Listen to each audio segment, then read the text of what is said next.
Una po, tito ko po si Jerwin Cas. Sa kanya po ako lumaki. Pwede siya din po nagturo sa akin mag-boxing.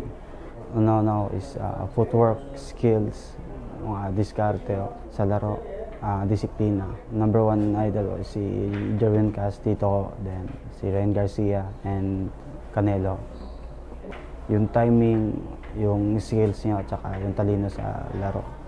Gusto ko mabuti ng Bansag family, footwork, Sadman family, Sadman stable, mga pamilya ko dyan sa Cordal.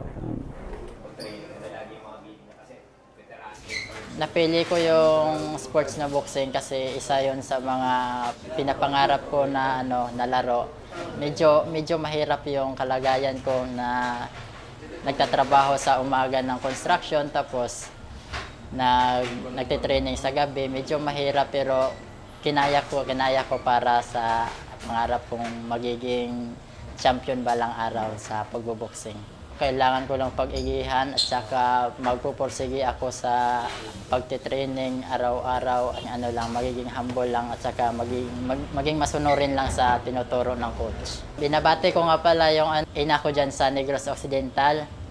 Sana mapanood mo to yung laban ko ngayon kasi isa to sa mga pinapangarap ko at para to sa atin, ma. Ladies and gentlemen, introducing the fighter fighting out of the blue corner, Exito Agopan.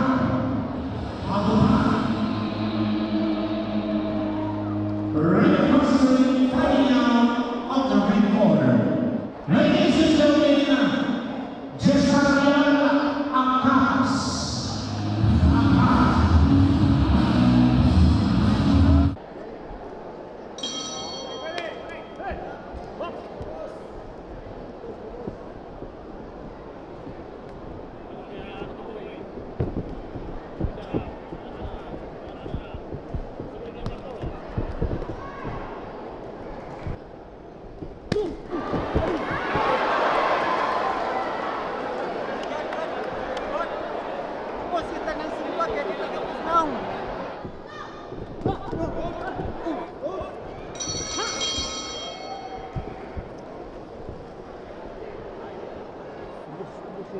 Lihok yung mga ulo. Pagdala si Musas, lihok ulo, tira nila kastilan, ha?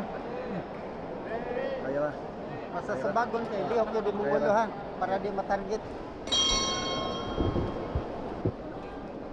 Ayaw, Roy!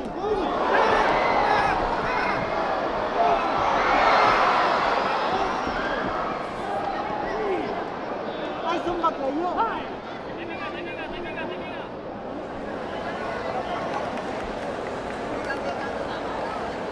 We are